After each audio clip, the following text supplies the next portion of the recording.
Bonjour madame, bonjour messieurs, et puis merci d'avoir répondu présent à notre conférence.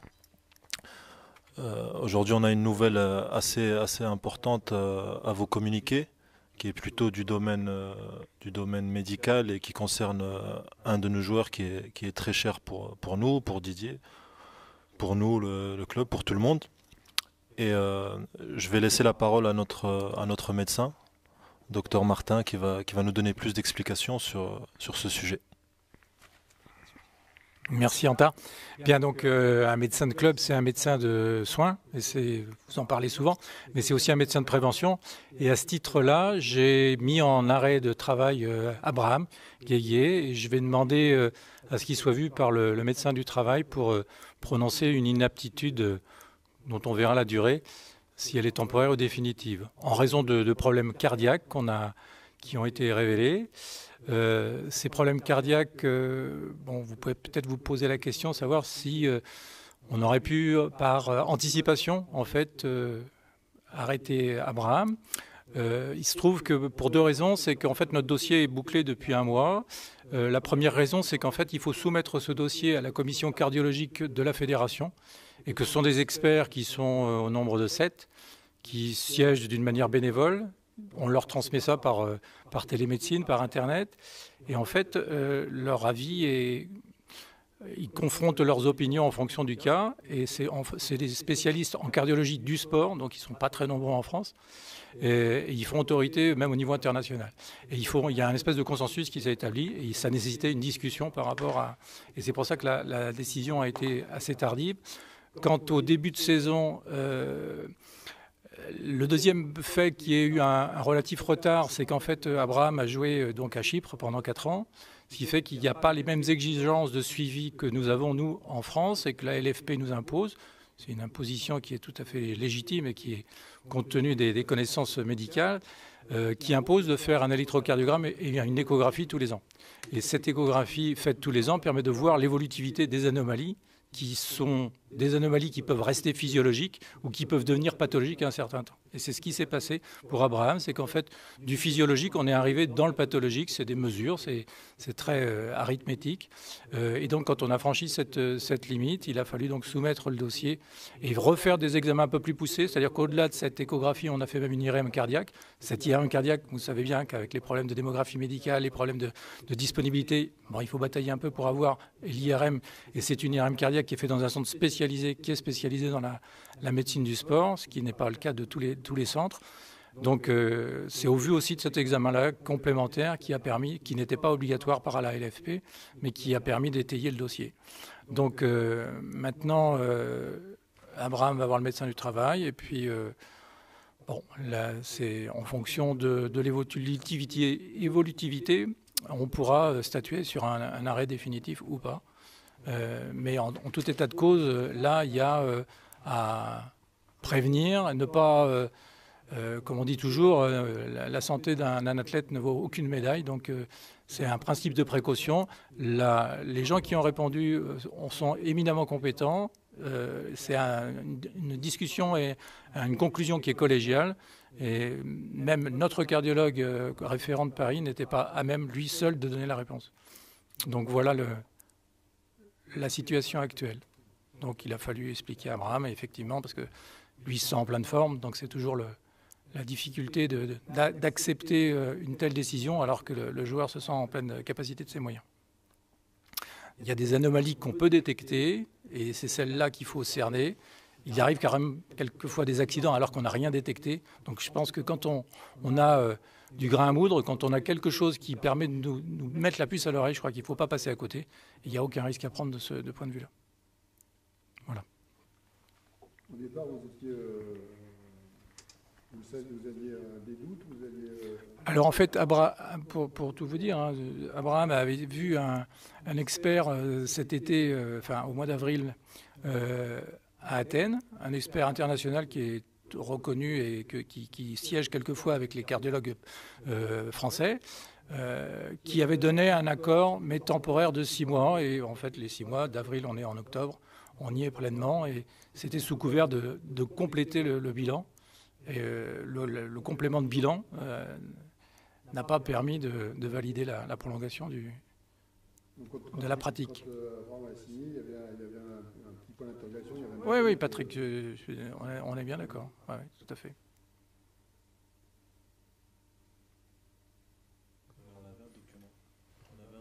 On a un document écrit de ce cardiologue qui évidemment, hein, ça, de toute façon, toutes les expertises sont faites,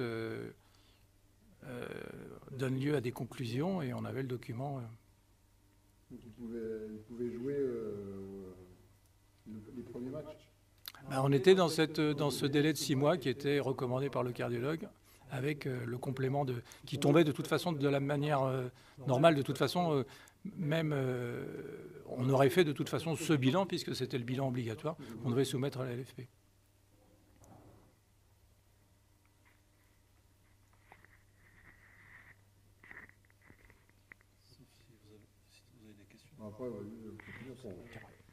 Après, bon, vous vous en doutez que avec Abraham, il y a au-delà du fait que ce soit un joueur de notre effectif, on a noué quand même des liens humains assez forts avec lui. Et je pense que l'une des personnes aussi qu'il a côtoyé au quotidien et qui l'aide aussi actuellement, c'est le coach, d'où sa présence avec nous. Et si Didier veut en parler ou veut nous dire un mot, je lui passe volontiers la parole. Oui, je ne vais pas rajouter grand-chose. Hein. Comme tu as dit, Abra, Antar, c'est que voilà, on est une famille au vestiaire de 25 personnes hein, et au club de plus. Mais c'est vrai que la relation entraîneur-entraîné, il y a la relation technique. Abra, on s'est découvert, on se connaissait avant comme adversaire.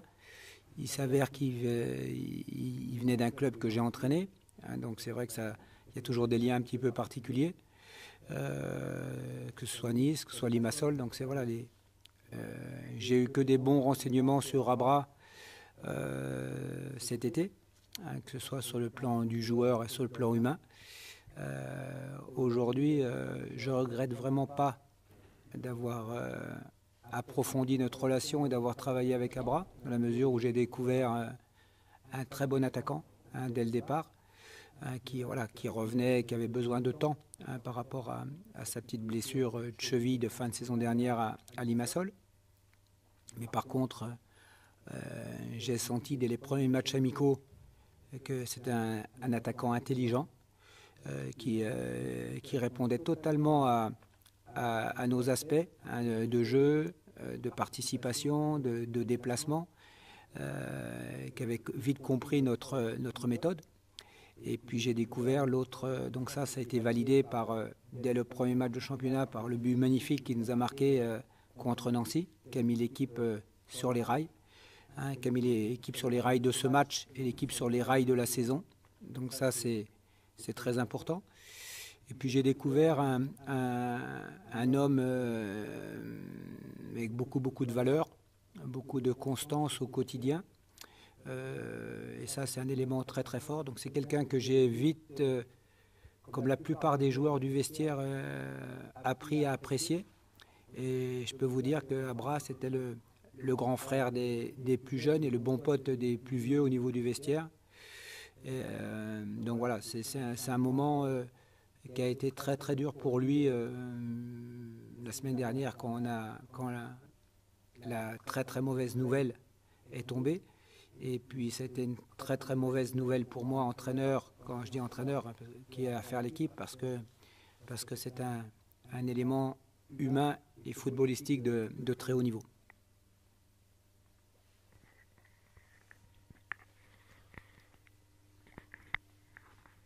Bon, ben, si vous n'avez plus de questions, on va s'arrêter là. Sauf si Patrick Si, madame, vous avez. J'ai des questions mais au micro, si ça vous dérange pas. Ah oui. Ah non, pas à ce micro, à la mienne. Voilà. Ben, y a pas de souci. Voilà. Il y a un cas célèbre, c'est Thuram. Thuram, c'est l'histoire pratique. La L'arrêt cardiaque a été C'est quoi la nature exacte? La nature exacte, c'est que le cœur, c'est un muscle, et tout muscle, quand tu le fais travailler plus, il se développe, il s'hypertrophie. Et il faut que ce développement soit harmonieux. D'une part, harmonieux et qu'il reste dans une certaine proportion, en fait. Et donc, dans le cas d'Abraham, le développement est un peu plus poussé que par rapport à des normes. On mesure en millimètres, tout simplement. Et il est en plus pas harmonieux. Il y a un développement d'une partie du cœur par rapport au reste du cœur. Donc, c'est toujours des choses qui nous inquiètent. Voilà, donc, on a dépassé le physiologique. Vu les connaissances actuelles, peut-être qu'avec des examens complémentaires plus poussés dans 5 ans, dans 10 ans, dans 20 ans, on pourra dire ben non, ça c'est de la normale, ça c'est du normal. Peut-être qu'on repoussera les limites, mais en état de cause, c'est compte tenu des connaissances actuelles, on est atteint les limites. Donc l'arrêt de travail, malheureusement, se transformer en arrêt de carrière. On va sûrement aboutir justement. Il n'y a pas d'amélioration. Alors, Il n'y a pas de... où on est un petit peu embêté, on était embêté dans l'histoire, c'est qu'on n'avait pas en fait la chronologie de toutes ces années à Chypre, mais on a vu par rapport à quand il a été suivi à Tours et à Nice, en fait, les choses ont évolué entre le bilan qui a été fait à Tours et à Nice quand il était encore pro en France, et on a récupéré tous les dossiers. C'est ça aussi qui nous a pris du temps, parce qu'il a fallu aller chercher dans les archives des clubs pour récupérer les précédents examens. Enfin, bon, quoi qu'avec l'informatique, ça a été très vite, hein, mais bon. Donc il a fallu ressortir ces examens, les comparer, et c'est là où on a vu qu'il y avait une évolution par rapport aux années 2013-2014, enfin 2012-2013 et actuellement. Après, on peut faire au micro, c'est plus simple. Oui, Après, il y a la suite, il y a le cas personnel d'Abraham, on va faire une interview avec Abraham. Il y a le cas, qu'est-ce qu'on peut faire le club? Est-ce qu'il y a une possibilité de remplacement Je pense qu'on communiquera en temps et en heure sur ce sujet-là. Je pense que dans un premier temps, le plus important, c'est d'aider Abraham à résoudre cette problématique et de l'accompagner dans ses démarches. Et puis nous, de notre côté, quand on jugera utile de vous communiquer les choses sur la suite, on le fera. Voilà. Contractuellement, comment ça se passe Aujourd'hui, si le doc me corrige si je me trompe, aujourd'hui Abraham est en arrêt maladie. Donc il est en arrêt. On a rendez-vous tout à l'heure devant la médecine du travail. Et comme je vous dis, à la suite de ce rendez-vous-là, on en saura plus. Comment ça peut se passer? Quelles sont les éventualités Les éventualités administrativement, suite à ce rendez-vous avec la médecine du travail, peuvent déboucher sur une incapacité définitive à pratiquer le football de haut niveau, donc une rupture par la suite du contrat de travail, mais je reste aussi très... comment dire, je fais attention à ce que je dis parce qu'il y a des procédures à suivre vraiment à la lettre. Et comme je vous dis, il y a l'aspect aussi humain qui est très très important. Donc on ne parle pas d'un objet, on parle d'un être humain. Hein. Donc nous, moi, Abra, j'aurais pu être son grand frère, Didier pareil. Donc il y a cet aspect-là. Donc aujourd'hui, nous, il y a un côté administratif bien sûr qui est important. Et c'est pour ça que je dis aujourd'hui, c'est peut-être pas... le moment de dire on va faire ça, ça et ça, mais dire aujourd'hui on va l'accompagner, on va faire ce qu'il faut pour dénouer cette situation et puis on vous tiendra au courant de ce qu'on fera en tant que club.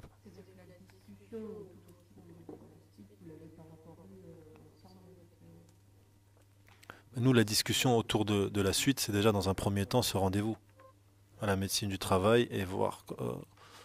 On a le schéma en tête, mais c'est un schéma qui concerne le joueur et nous dans un premier temps. Voilà. On ne peut pas anticiper sur des décisions qui ne nous appartiennent pas.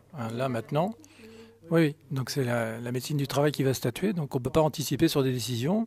Il peut y avoir un complément de dossier, enfin tout est possible, il peut y avoir une expertise supplémentaire. Donc je pense que le médecin du travail qui va rencontrer Abraham, avec le respect que je lui dois, n'a peut-être pas l'habitude. Moi, en 30 ans, c'est la première fois que je me trouve devant une situation comme celle-là.